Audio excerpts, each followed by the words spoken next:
రాజ్యాంగాన్ని చట్టాన్ని అన్ని చట్టాలను గౌరవించే పౌరుడిగా ఏ తప్పు చేయకపోయినా ఒక్క పైసా అవినీతికి పాల్పడకపోయినా రేవంత్ రెడ్డి ప్రభుత్వం కక్ష సాధింపు చర్యల్లో భాగంగా కేసు పెడితే విచారణ అధికారులను విచారణ సంస్థలను గౌరవించి 9 తారీఖు నాడు ఏసీబీ విచారణకు హాజరయ్యాను. 16 తారీఖు నాడు ఏసీబీ కేసు పెట్టింది కాబట్టి ఈడీ కూడా కేసు పెట్టి మరి వాళ్ళ విచారణకు పిలిస్తే ఈడీ విచారణకు కూడా హాజరయ్యాను.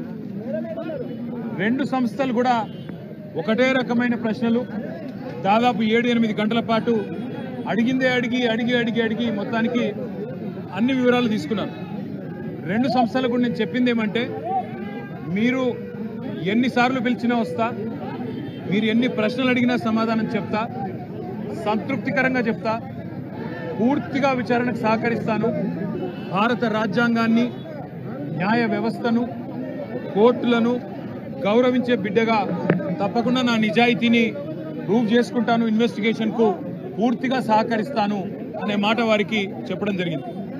అయితే నాకు ఎక్కడ ఇబ్బంది అనిపిస్తున్నది అంటే, ఇంతమంది నాయకులు, ఇంతమంది పోలీసులు, ఇన్ని విచారణ సంస్థలు, ఇవాళ ఉదయం పేపర్లో కూడా చూసిన ఈ విచారణకి దాదాపుగా 5 నుంచి 10 కోట్ల రూపాయలు ఖర్చు అవుతుంది అని ఇవాళ ఉదయమే పేపర్లో చూసిన.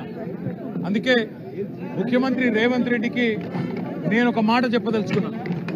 రేవంత్ రెడ్డి గారు, మీరు మీ కక్ష సాధింపు చర్యల్లో భాగంగా మీ మీద ఏసీబీ కేసు ఉన్నది కాబట్టి నా మీద ఏసీబీ కేసు బనాయించినావు, నీ మీద ఈడీ కేసు అయింది కాబట్టి నా మీద ఈడీ కేసు పెట్టినావు. ఏమి ఇబ్బంది లేదు, నువ్వంటే దొరికినోనివి, నేనంటే నిజాయితీ పరుణ్ణి, ధైర్యం ఉన్నాను కాబట్టి ఎదుర్కొంటా.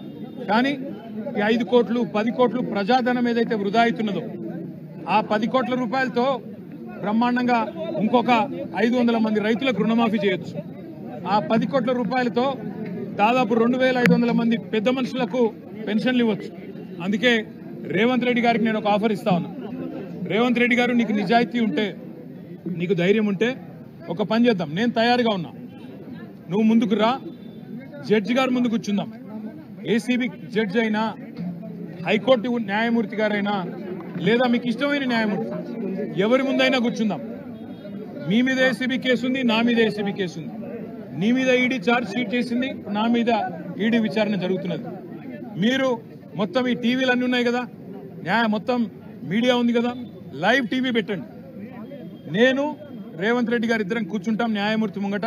మీరు ఏ ప్రశ్నను అడగండి కేసుకు సంబంధించి, ఆయన కేసు నా కేసు. ఇద్దరికి లై డిటెక్టర్ పరీక్ష పెట్టండి. ఇద్దరికి కూడా లై డిటెక్టర్ పరీక్ష పెట్టండి.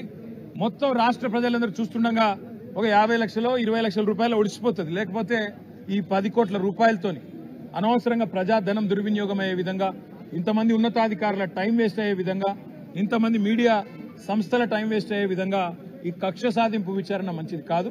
నేను రెడీగా ఉన్న రేవంత్ రెడ్డి, నీకు ధైర్యం ఉంటే ముందుకు రా. నీ జూబ్లీహిల్స్ ప్యాలెస్ లో అయినా సరే, లేదా న్యాయమూర్తి ఇంట్లో అయినా సరే, ఏసీబీ న్యాయమూర్తి ఇంట్లో అయినా సరే, కోర్టులో అయినా సరే, లేదా ఈడీ ఆఫీస్లో అయినా సరే, ఎక్కడైనా నేను లై డిటెక్టర్ పరీక్షకు సిద్ధం. నువ్వు కూడా రా, ఇద్దరం కూర్చుందాం. దొంగెవరో, ఎవరేందో, ఎవరి నిజాయితీ ఏందో రాష్ట్రం మొత్తం చూస్తుంది. నీకు ధైర్యం ఉంటే వెంటనే నిర్ణయం తీసుకో. డేట్ నువ్వే చెప్పు, టైం నువ్వే చెప్పు, ప్లేస్ నువ్వే చెప్పు, నేను వస్తా. నిజాయితీగా నా చేయిస్తా. నువ్వు లై డిటెక్టర్ పరీక్ష పెట్టి నువ్వు కూడా పెట్టుకొని కూర్చో. ఎవరు ఏందో రాష్ట్ర ప్రజలకు తేలుతుంది. సరే, ఈ కేసు విషయానికి వస్తే విచారణ జరుగుతూ ఉంది. ఇప్పుడే నేను చెప్పాను, విచారణకు ఇంకా ఎన్నిసార్లు రమ్మన్నా వస్తా, ఎన్ని ప్రశ్నలు అడిగినా సమాధానం చెప్తా, ఎన్ని రకాల పరీక్షలు పెట్టినా భరిస్తా. ఎందుకంటే నిజం, నిజాయితీ అల్టిమేట్గా గెలుస్తుంది. న్యాయం, ధర్మం గెలుస్తుంది. హైకోర్టులు ఉన్నాయి, సుప్రీంకోర్టులు ఉన్నాయి, లోకల్ కోర్ట్స్ ఉన్నాయి. న్యాయమూర్తుల మీద విశ్వాసం మాకుంది. ముమ్మాటికి ఈ రోజు కాకపోతే ఇంకో 4 రోజులకు వాస్తవాలు ప్రజలకు తెలుస్తాయి. తప్పకుండా న్యాయం గెలుస్తుందనే విశ్వాసం నాకుంది.